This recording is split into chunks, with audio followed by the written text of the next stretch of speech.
About 90% of our approvals go out within 45 minutes.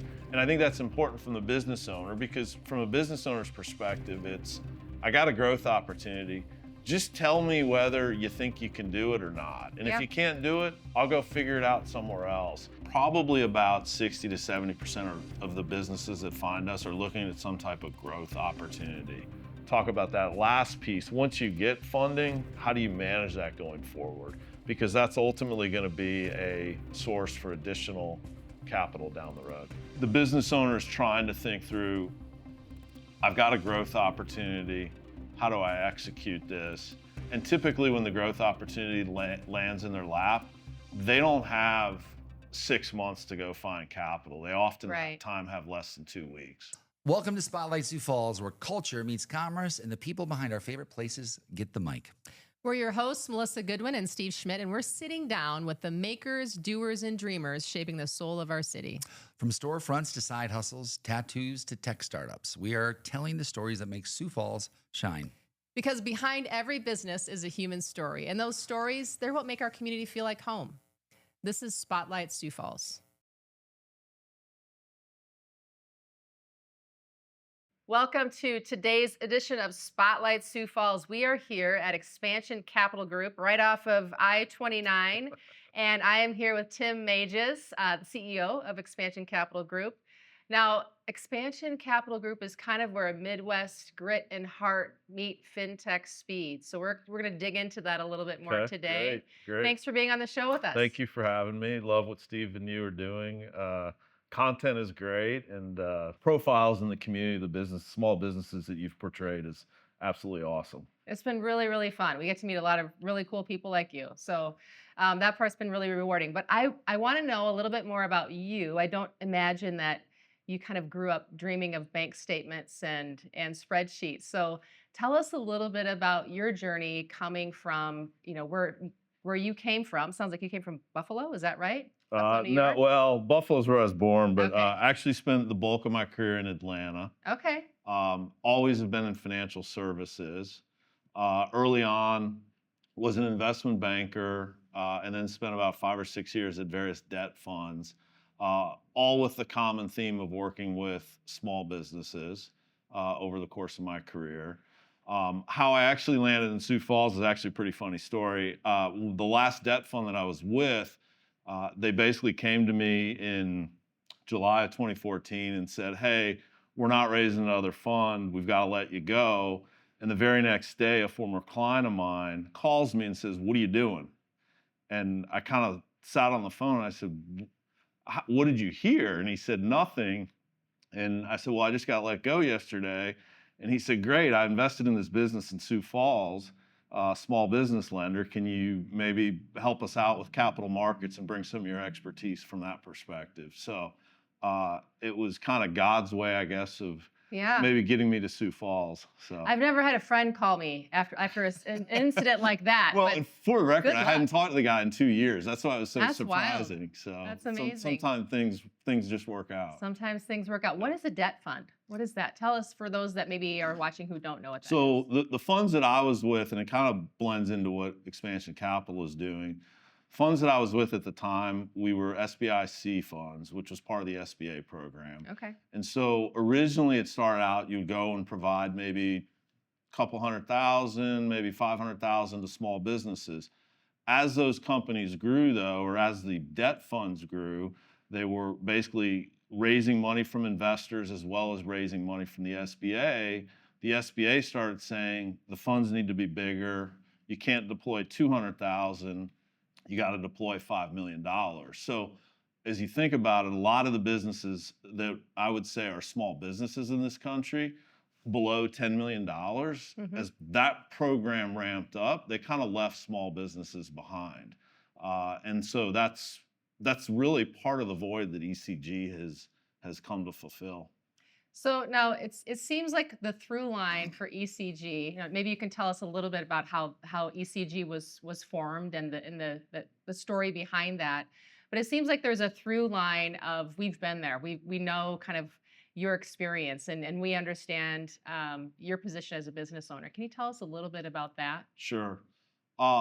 Yeah, I mean, I think the founder or the investor that invested in the business, he had some experience in the consumer world, saw similarities with how do we leverage technology, data, and analytics to really make the process easier for Hmm. small businesses. He had done it on the consumer side years ago, saw a similar theme with what was driving. So he had invested in the business. Um, Years ago. I think in terms of been there, done that, I'd say the spirit of this organization is very entrepreneurial.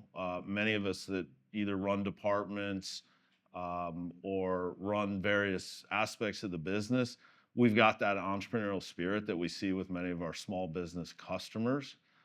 In terms of being there, done that, I think anyone that kind of talks about small businesses, you got to go through the trials and tribulations.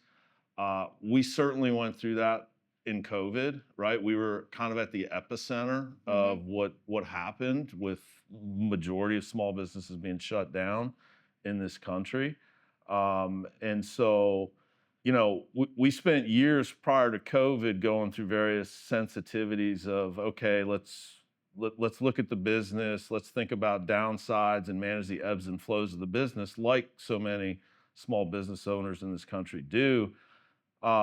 And we were modeling out 10% reductions, 20% reductions. I don't think anyone really models out, like, I don't know, a global pandemic, Right, And right. so our portfolio ended up going, I think it was down 70% as the economy kind of shut down, which we were at the epicenter of. And so I think, having lived through that, it's just those are the experiences that small business owners in this country, I think a lot of times are going in day out, day in and day out. Maybe not as dramatic as what we experienced, Right. but certainly day in and day out. Nobody plans for that, right? No, there's Correct. really Yeah. no training or business training that you get to how do you survive a global pandemic? By Yep. the way, this might happen, right?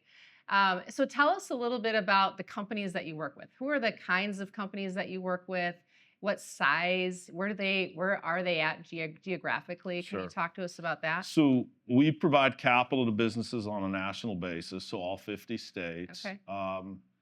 The size of businesses, most of them, when you look at the data, suggest most are under 10 million in revenue. Okay. Most will have anywhere from 2 to 3 employees to maybe 60 or 70 employees. Um, and from an industry perspective, it's across the board. I would say the common theme is it's a lot of service-based businesses where there's very little assets. Mm-hmm. Assets form collateral base that maybe banks can get more comfortable with, or other alternative sources of capital. Most of our funding tends to be cash flow based financing, very asset light businesses. So those are going to be home health businesses, restaurants, construction companies, subcontractors. So it's really across the board, across the country. The general small businesses that you see. So, what would be an example that you see maybe often, or that somebody runs into a crunch, and it sounds like so you provide some alternative funding. Maybe that's not the right word. You let me know to maybe what a traditional bank would offer. It's faster. The approval process is much faster. Maybe it's a company that runs into crunches around payroll, or they need to expand. Can you give us an example Yeah, of maybe sure. paint the picture for us? I mean, I would say there's probably a few scenarios with that, Melissa. I'd say first and foremost, probably about 60 to 70% of the businesses that find us are looking at some type of growth opportunity. Okay. That may be a construction company that has an opportunity to buy materials at a steep discount because of some opportunity they found in the market that then allows them to bid on a job more competitively, Got it. right? Okay. It could be a restaurant owner that has 2 restaurants and they want to open up a third restaurant. It could be, hey, I've got a large customer that is taking longer to pay me. I've got a very short-term need over the next 30 days. They say they're going to pay me in 60 or 90 days. I've got to bridge that. So Hmm. again, that's the last one's a little bit outside the norm, but we still see that. But the common theme is really the business owners trying to think through, I've got a growth opportunity. how do I execute this? And typically when the growth opportunity lands in their lap, they don't have 6 months to go find capital. They often Right. have less than 2 weeks. Okay, that's good to know because I think that probably scenario obviously happens a lot. And maybe traditional banking, like you said, there's a lot of forms to fill out. There's a lot of data that has to be prepared, and Yeah. you just don't have time if you've got maybe weeks to jump on something. A lot of the fintechs are on the coasts. So we've see a lot in New York and on the West Coast, and you guys are here in Sioux Yeah. Falls, South Dakota. So tell us how that positions you. What advantages do you have, and how does that make you different than Yeah. maybe some of the traditional organizations people are used Sure. to? I would say so. South Dakota has had a long stay in financial services, right? It's really carved out a niche for the state from a regulatory perspective. I think Sioux Falls, in particular, as you think about credit cards back in the '80s, where it proliferated in this city and state. I think that's created great opportunities for somebody like ECG in the small business sector. We have a number of folks on staff that came out of the credit card industry. And I think what that lends itself to is a very high degree of customer service. And when you think customer service, you start to think, I'm more interested in the longer term relationship.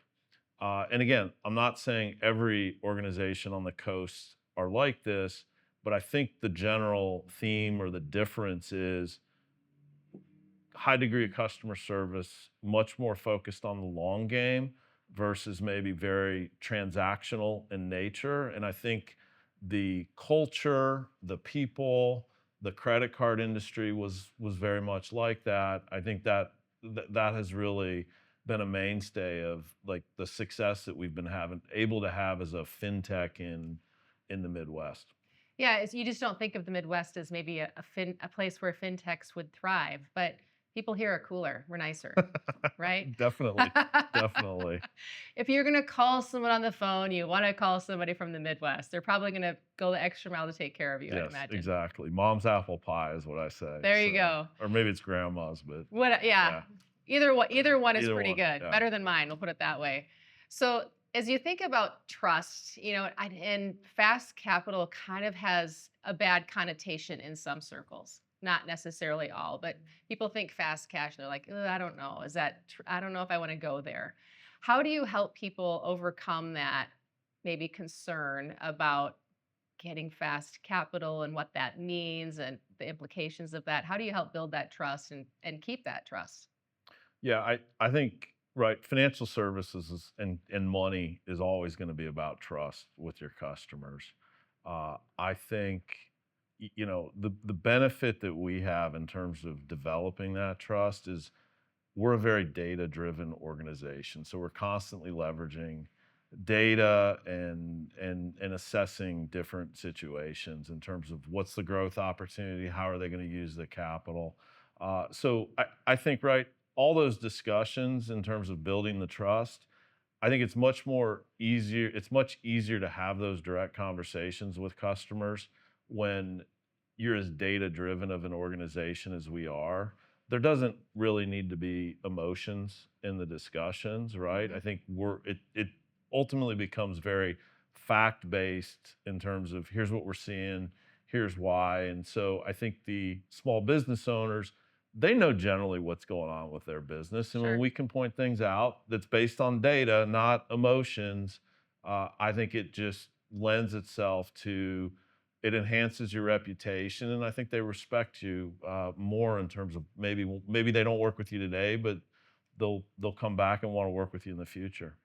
So we took a little bit of a tour. This is a beautiful building, by the way. Thank It's you, really thank nice. you. Built right before COVID, and then we all had to go home for like a year, but we at least got to use it. So Yeah, it's really nice. yeah, So in the tour, you talked a little bit about how quickly you can provide capital, sometimes within a day, which sure. that sounds crazy to me. Yep. And then you've built some of your own software to be able to provide faster analytics and hopefully a faster response to customers that need a quick response. Tell us how you're able to do that. How are you able to provide an answer and capital that Sure, quickly? sure. Seems almost So unreal. yeah, and so I would say early on, it was much more of a manual process, and I think that was one of the blessings of COVID. It like when you stopped operating for several months, it forced you to really kind of evaluate in the business. And so we decided at that point in time, speed was going to be paramount, at least in terms of decisioning. And what I mean by that is if you're a business owner coming to us, you have kind of two issues, right? It's look, just tell me whether or not you can do something. Like, don't take a week to tell me yes or no. Yep. And so we invested a ton of resources in technology, data, and the analytics side to be able to drive as much of that decision as we could get to as quickly as possible. And so right now, about 90% of our approvals go out within 45 minutes. And I think that's important from the business owner because from a business owner's perspective, it's, I got a growth opportunity. Just tell me whether you think you can do it or not. And if Yep. you can't do it, I'll go figure it out somewhere else. And so that's point number one. And then the other piece of it is we leverage so much data on the front end to push out that approval that the second thing that the business owner we've seen really wants is, I want certainty to close. Don't tell me you're going to give me $200,000 and then a week later tell me, no, I can't do it. Right. So because we're so data driven, because we pull in so many attributes to look at, we have, this quick decisioning. We have over 1,000 attributes that we're evaluating. I think we can give the business owner greater clarity. And so our view on that coming out of COVID was doesn't exist in terms of what we've seen. We've had to build systems, we've had to build processes, and then we've had to form partnerships with various data sources to bring that dream to kind of a reality. So my last question before I hand it over to Steve is, if you were to tell a business owner, make sure you have these things in order to get your best chances of approval, what would those things be? I would say, I think one, you've got to be able to articulate the opportunity and the why. Why do Okay. you need the money? What are you going to do with it? How's it going to impact your business? What's the key drivers here? You've obviously got to have the data sets. That may be, well, it's definitely bank statements to understand what cash flow is going on in the business. You've got to be able to understand and articulate, here's the debt positions that I have in my business. And then in certain instances for larger deals, you might need to supply tax returns. But outside of that, once we get all of that sent in, the machines and the machine-based learning and the risk models, they do most of the work Okay. for us. The only other thing I'd say, Melissa, is I think small business owners, they really, when you think about the growth opportunity, I think it's also important to think through what's my plan B, what's my plan C, not necessarily on the capital, because once you get the capital, it's great, but we see too often they get the capital and then something happens Mm-hmm. and then they don't react quick enough and then they can't repay the capital. So I think the other thing I'd really advise business owners is be going through your downside planning, your scenario B, scenario C. We saw that in trucking in 2022. I think 12 to 14% of our portfolio was in trucking, and diesel prices doubled over the Right. course of a couple months.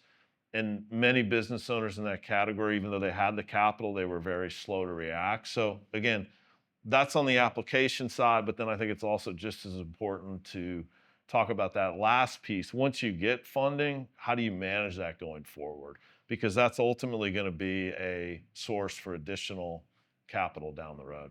And if a company isn't sure about some of those things, is that something they could call in and just talk with your team about? Like, I'm not sure if I have everything in order. Is this what you need? Or, after I get the money, what happens? Can they call in to Expansion Capital and talk through some of that thing? Yeah, they can either call in and talk it through. They can go ahead and start the application process. At which point, our business advisors would reach out to have the discussions. Hey, we need this additional information. So it can be a little bit of a fluid process, but yes, absolutely, either way works. Tim, it's good to see you again. Great to see you, Steve. Yeah, Thanks again. the first time I had the chance to meet you was a sales call, which is really funny because that was a long time ago. And then I was down the street from you in an old business, and I stopped back in and visited with you guys again. I got to sit in this very boardroom. Yep.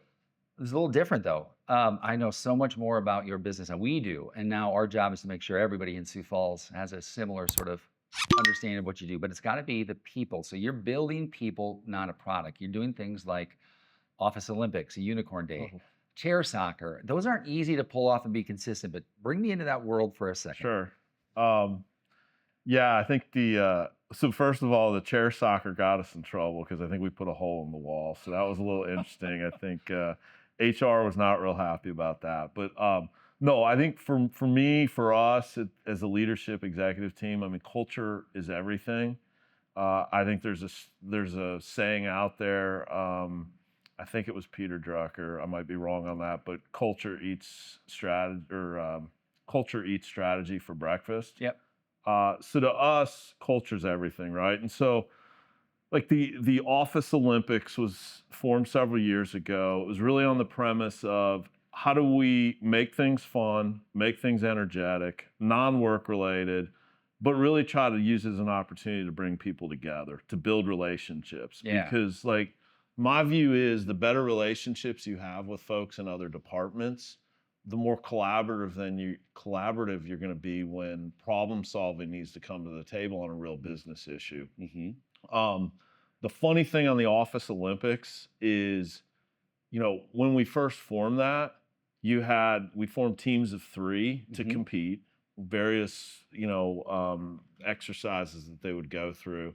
But the teams in the first year, it was the sales team was all together, the underwriting team was all together, the tech team. And Sales team always won, right? I'd have to go back and look at the stats. I'm sure the data's somewhere because we're obviously a data-driven company. Somebody's got it. I don't know who the actual winner was, but you fast forward this last Mhm. one. We just had the last one last month, and what was great for me to see was the teams were much more cross-functional. We had a team that one person was from sales, one person was from tech, one person might have been from underwriting, right? And so you get greater cross collaboration efforts across that, and you get people that maybe don't work together on a day in and day basis where they build broader relationships with others in the Do organization. you see some of those characteristics come out? Like I'm envisioning this, like the um, the the person in data and tech is going to be analyzing how the team's doing. The salesperson is going to be saying the wrong thing to do, and the marketing person is going to be encouraging everybody to be just positive and go ahead. Or do you see You- everybody kind of like you come out of probably their shell? No, you see some of those dynamics, but I'd say it's largely games. Like I think this year they had putt putt built in one of the rooms. Oh, And fun. they had pictures of me up, which I think people were trying to hit the ball into to break the picture. But yeah, it's a mix. But I think at the end of the day, you just see people that come together, and they're more importantly they're just rooting each other on to Yeah. perform and execute, and because they Yeah. want to win. And obviously, I think the prize is like 250 or $500 for the winning team. So Yeah. That's awesome. somebody wants to wants to win the money, and more Yeah. importantly, bragging rights. Yeah. So It really puts a spark into it. So good job. I think as a company, it's great to see that. Not enough companies do that. Now your people, you mentioned, are everything. You've got a product, you've got multiple products, but we aren't talking about that much today. Culture and people. How is the process of building people versus a product? Walk me through that over the last year or two, call it sure. 2 years. Yeah.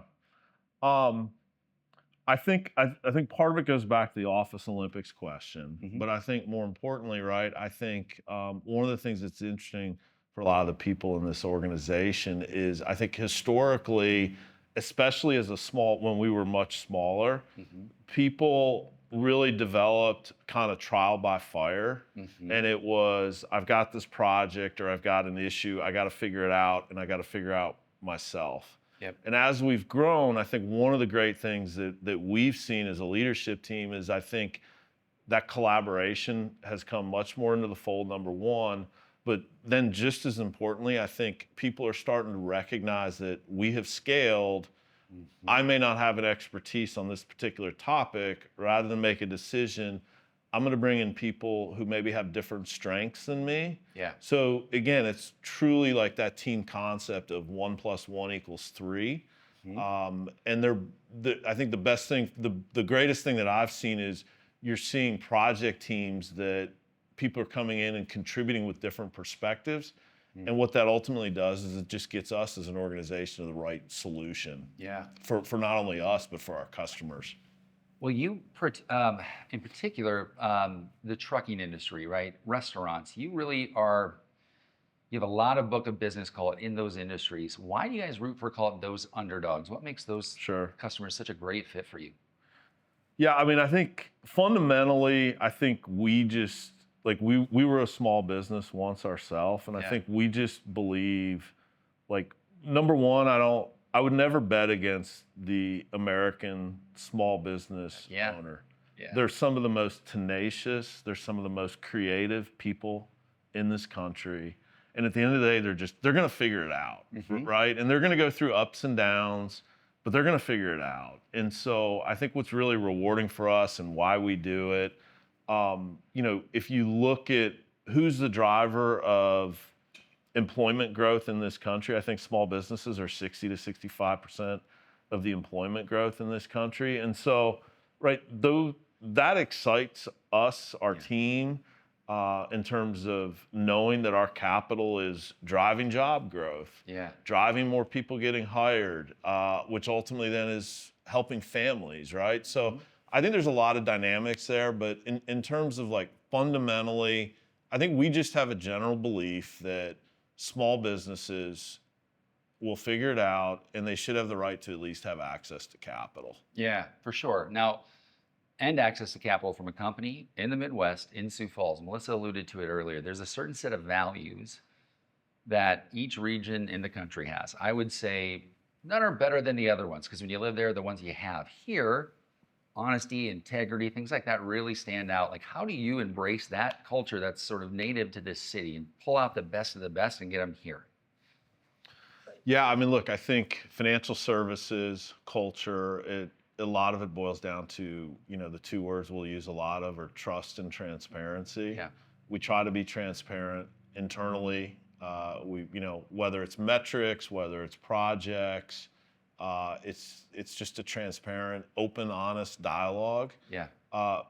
Just as importantly, or even more importantly, we try to be transparent with our customers, whether they're referral partners sending us leads or whether they're the actual small business owners themselves. Right. To me, in financial services, trust and transparency, they may not like the answer, but at the end of the day, I think they'll respect the answer and, come back more often than not. Talk about you as a leader real quick. Tough love moments are tough. What are any of those tough love moments that you've had that have turned to trust? Because I think internally as a leader, you've got to carry the staff, right? That involves a lot of tough love. What's a moment that you recall that was pretty pivotal, where all of a sudden that bridged to something very positive, like you mentioned, trust? Yeah. I mean, look, I think it ultimately comes down to what our organization stands for in terms of our approach to market. I think, there's no one instance I'd point to, but I think the common theme across the organization is how do we leverage, when we make mistakes, how do we leverage the data to understand the mistake and post-mortem the mistake and at least discuss it? Again, the data is the data. The data is factual. Yeah. You don't need to bring a lot of emotional Right. aspects into the conversation. I think that's important. Ultimately it just comes down to trust the data, have an open, honest discussion, and then dust yourself off and move forward. And, we've all got the same objective of trying to support Main Street small businesses in this country. Let's figure out the next problem, or let's figure out what the next problem is, and let's go solve it now. Yeah. Heaps of data. You have a lot of data. Too much data, probably. We'll get you some more after this episode, is my hope. I think that data is critical. You're using people's social security number, banking information. If I'm a customer and I go, well, I'm not giving that to somebody I don't know, I don't care who you are. What would you tell them to make them feel as good about it as we did when we walked around and really got a tour of exactly how you do business here? Yeah, I mean, look, proprietary systems that have been built out over the years. Yes, there is a lot of data. Most of the decisionings around that data are automated. If somebody looks at the data, downloads the data, we can tell you exactly who looked at it. We can tell you exactly what time they looked at it. There's obviously Big Brother tracking. Yeah. And then we've got, the cybersecurity platform in terms of protection from external factors that may come in. Right. Again, it comes back to what do we stand for? We stand for trust, and the biggest way to lose trust in any financial services organization is a data breach. And so we've invested a lot of resources in that over the years.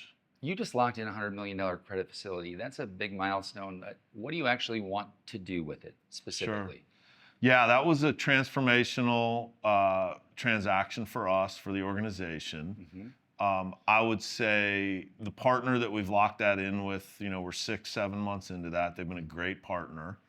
What we ultimately want to do with it is, look, since inception, since 2013, we've provided about $1.3 billion of capital to 30,000 small businesses. It's a lot of capital. We would love to move the 30,000 small businesses that we've supported to 100,000 small businesses. And so that's a large part of the capital base that we'll need to execute that. But ultimately it comes down to we want to support more and more small businesses in this country. Your growth is probably going to indicate more career positions, right? Even as AI and data analysis becomes easier to do with automation, my guess is there's going to be more jobs in the future to follow that growth path, which we love to hear right here in Sioux Falls. That's awesome. We're going to do, I need to ask you this because all that's great. And the products you offer are great. And the people and the way that you're leading this organization sounds awesome. But if you had to say, where are you specifically headed? You just mentioned that change in sort of how you can serve your customers. What is the one thing in the next 5 years you hope happens? Because we could say no is going to happen, right? But as a CEO, you have to still sleep at night and wonder, how big is the risk? Is the payoff going to be there? Is this going to grow the way I think it is? Yeah, I think so. Over the last 5 years, a lot has changed since COVID. We were very manual before COVID. We've leveraged technology, data, and analytics to where 90% of our approvals go out in 45 minutes. I think what will be interesting over the next 5 years is to see where that continued evolution takes us.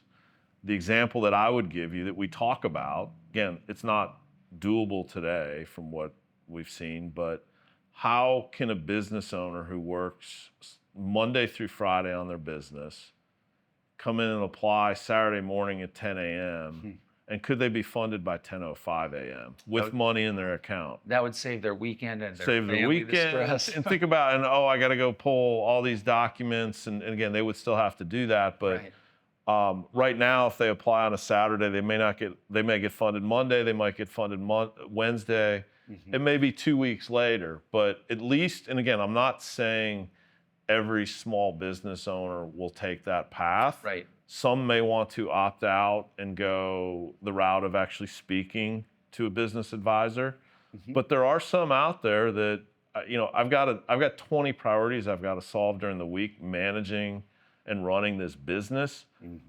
I need the capital. I know what I need it for. I want to get it quick. Now, again, I think it will be interesting to see how technology and data kind of change over the next 5 years and how that becomes a reality. Yeah, that's wild to think about because 5 years ago, I didn't expect we'd be here at all. Absolutely. I mean, we were just approaching COVID 5 years ago. Yep.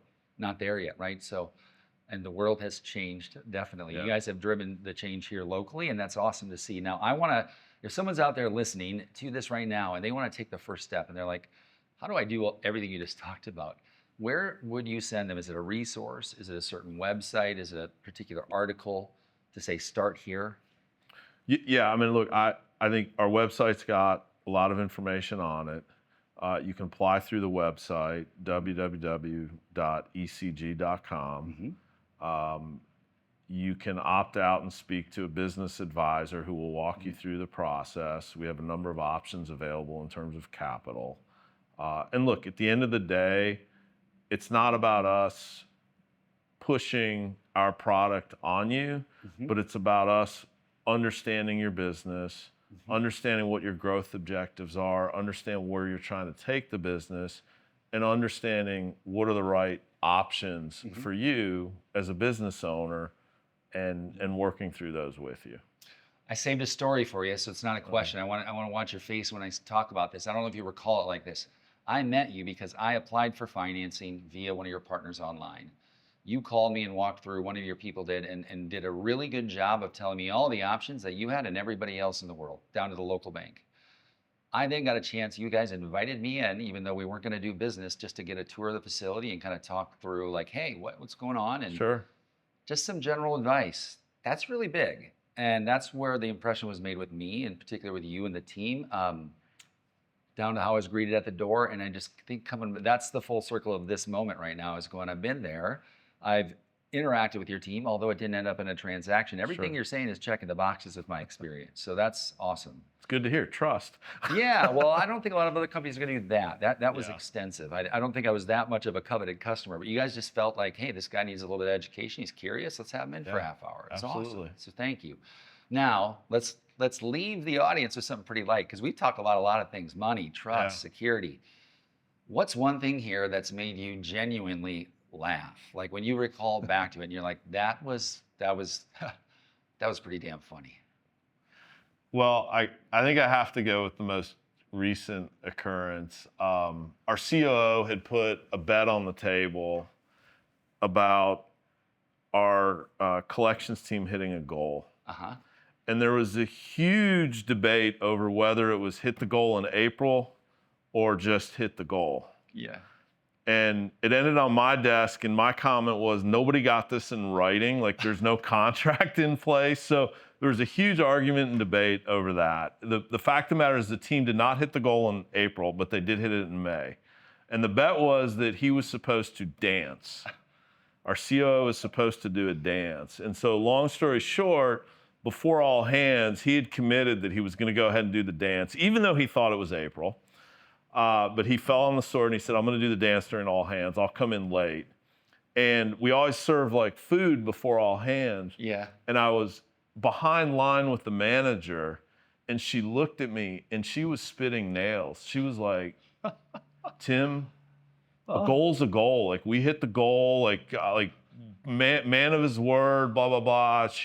She just was visibly upset because she didn't think he was going to dance. Oh my. And then 15 minutes later, I tee up the entree and he comes walking in and he does his dance with music blaring in the background. And it was a great event because, one, the whole organization was laughing. Yeah. But number two, we had an executive leader. He kept his word. And I think that goes, right, in business, you're only as good as your word. Yeah. And I think that goes a long way in terms of just supporting the culture and supporting the organization. So it was a great event. Yeah. Well, that's a well-rounded company. You're supporting the community, not only by this show, of course, as a small little, like, hey, we're a part of this community. You're employing a lot of people and you're funding a lot of businesses to, quite frankly, be really a big part of pushing them forward when other things aren't as certain. So I know that's been pretty darn clear today. So thank you for walking through all this with us. And if you're out there and you heard something you like, you heard from Tim where to go, and ecg.com. Again, said I've been there. You'll enjoy the experience. Apparently it's like 10 times faster, and I thought it was pretty good back then. So this is Spotlight Sioux Falls. We've thoroughly enjoyed our time with Tim and the team here at Expansion Capital. We hope to be back because this is lit, man. You've got a great facility, a great team, and I can't wait to go take the rest of the tour to go see the really smart people upstairs once we do the thumbprint. There you go. All jokes aside. So thank you so much for having us in today. We'd love to have you back, maybe when we reach 100,000. I like it. You know me, I'm going to pick up the phone and start calling There's the people. goal. Thank you guys for listening. This is Spotlight Sioux Falls. Today, we are at Expansion Capital Group. We'll see you next time. Thanks for listening to Spotlight Sioux Falls. These are the stories and the businesses that shape our city. If you heard something today that made you smile, made you think, or maybe reminded you of someone you know in your neighborhood, please share it. That's how we support local. That's how we grow. And if you know a business owner we should feature, or you want to tell your story, reach out. Until next time, we're Steve and Melissa, and this is Spotlight Sioux Falls, where local stories get the stage they deserve.